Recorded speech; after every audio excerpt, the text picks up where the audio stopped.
I now call Anna Sarwar for around 11 minutes. Mr Sarwar. Thank you, Deputy Presiding Officer. Undoubtedly some things that we would welcome and support in today's programme for government. The acceptance of Scottish Labour's long-standing campaign to increase pay for social care staff to £12 is welcome. We of course support the proposals on empty homes and second homes, and we of course support the commitment to criminalise misogyny, as well as support those the proposals he set out to impose support those impacted by miscarriage. We also support the intention to improve partnership with business and work on an industrial strategy. Scotland needed a programme for government to match the scale of the twin crises hitting Scots: a cost-of-living crisis and an NHS crisis. A recovery that prioritises community care and paying social care staff properly, because that's how we will end delayed discharge and improve hospital capacity, and a real workforce plan that actually retains the skills and knowledge of experienced staff and increases the number of doctors, nurses and medical professionals in training. We could have seen this in the programme from the First Minister today if he had brought forward a new NHS recovery plan that gets services back on track and actually deals with the backlogs in diagnostics and in care. Because, Presiding Officer, we are in the midst of a cost-of-living crisis.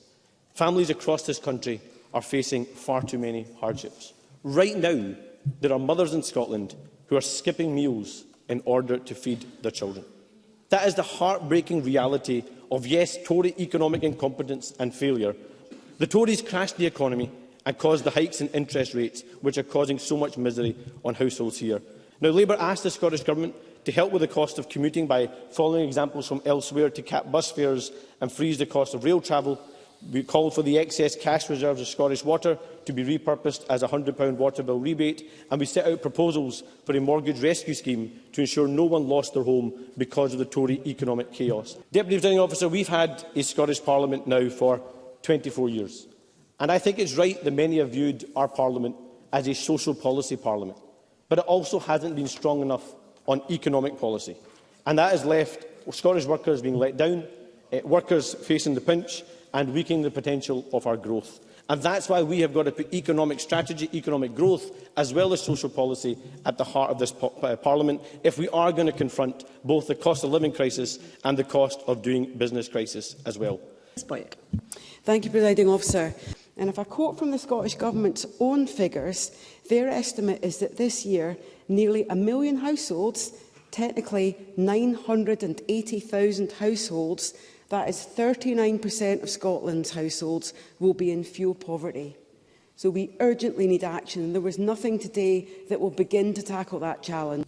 Patrick Harvey. I am grateful to the member for giving way. It's very clear that this government is already doing far more than any other part of the UK in the financial support that people need to retrofit their homes. But will the member commit her party to supporting us and working with us on a heat in buildings bill, or does she share her party leader's attachment to the rhetoric of green extremism?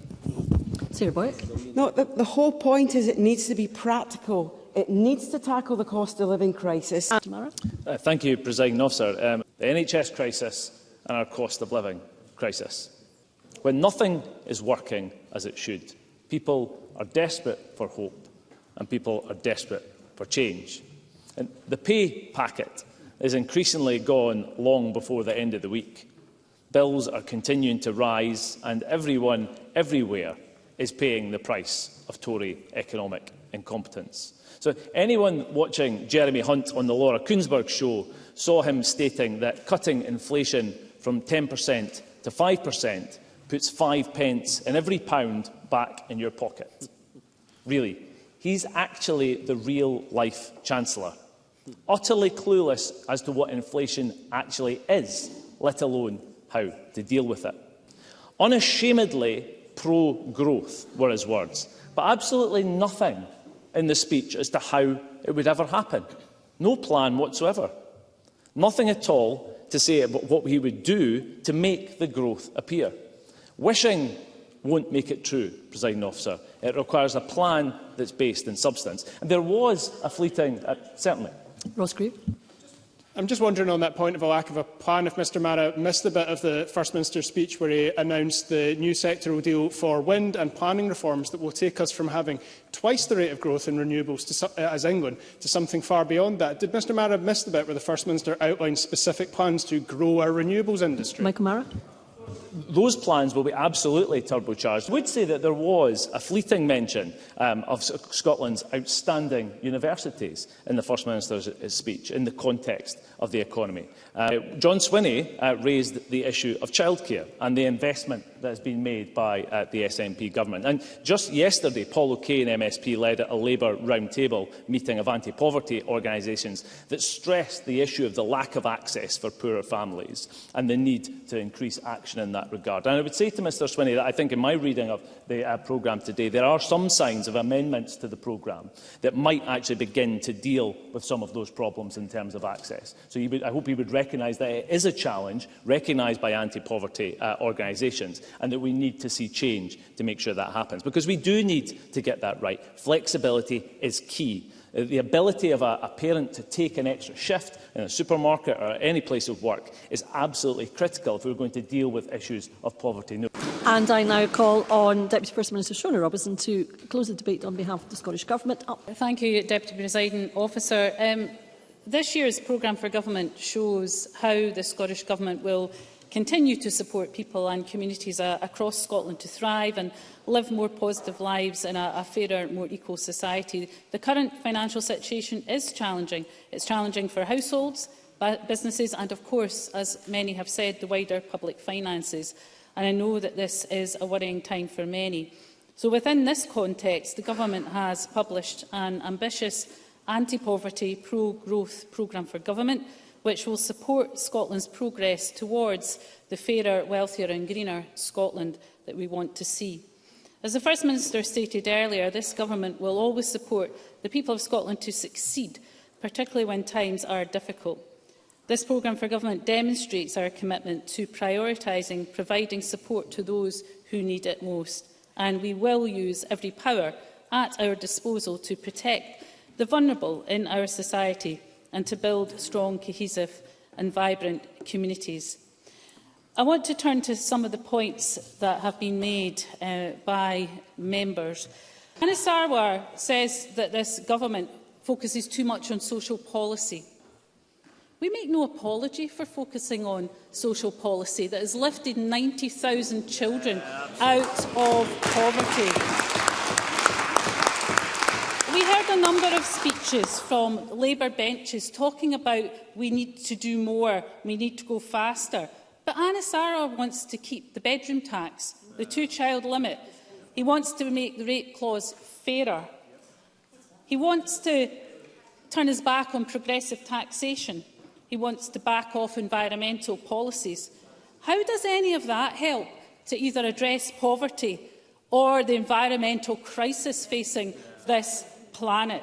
The truth is, the Labour have no answers to anything other than a desperate hope that the Tories' incompetence at Westminster lets them into office without any promises of prospective real change. That is the truth. And Anna Sarwar will say and do anything in order to try and open that door. But that's not about principle. It's about ditching principles in order to try and win an election. So let's just call it what it is. But what we will not have is Labour members coming here as part of the budget process with turning their backs on wanting to raise any revenue, with a myriad of calls for spending priorities, like we heard today, because you cannot have spending priorities and wanting to spend more money without having the money in order to allocate to those spending priorities. So we'll not hear any of that from Labour. John Swinney was right to talk about the key issue of childcare and the important role of childcare in boosting economic growth. It is a single intervention that can absolutely not just tackle poverty, but can help parents back into work and indeed to secure more hours and more secure employment. It is absolutely vital, and of course it is at the heart of this programme for government, and it builds on the work that we have done, supporting the 30% of the poorest families who are better off by £2,000 due to the choices of this government. So for those who say there's nothing in this to tackle poverty, the facts do not support that proposition. We have shown by our actions where our priorities lie. And yes, it is addressing social inequality. It is about social policy, but it is also about economic growth. And on that point, Rachel Hamilton talked about the issue of R100, a really important part of our investment in our infrastructure. But despite telecoms legislation being wholly reserved, we are investing £600 million in R100 to make that change happen. On affordable housing, again, absolutely critical, not just in tackling poverty, but in terms of economic growth and boosting growth as well. We will invest £750 million to support the delivery of affordable homes. We have already delivered 110,000 affordable homes, and we will deliver another 110,000 by 2032. So we have a good record to report on in terms of affordable housing. We'll also invest £60 million of this to acquire empty properties to use as affordable homes.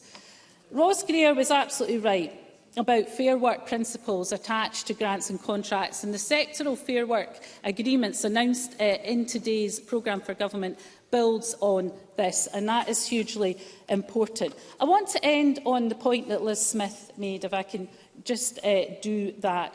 Liz Smith made a number of important points, as she quite often does. She's one of the more constructive members of her benches. And she talked about the challenge in the public finances, and she's absolutely right. And of course, we will continue to set out that challenge, not helped, incidentally, by the real terms cut in both resource and capital budgets coming next year.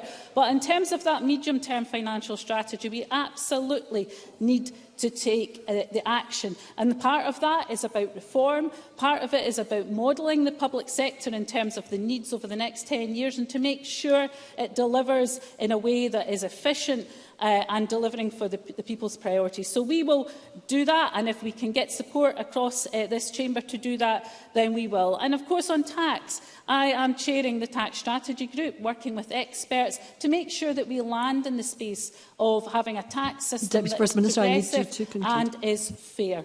So let me end on this note of consensus. I am keen to work with anyone across this chamber. In tough times, we don't have all of the answers, and we want to work across this chamber where there are good ideas and suggestions. We will listen to them. But what we won't do is have Scotland talked down, have our public services talked down. We will continue to invest the record levels of investment in our public services, because the people of Scotland deserve and expect nothing less than that.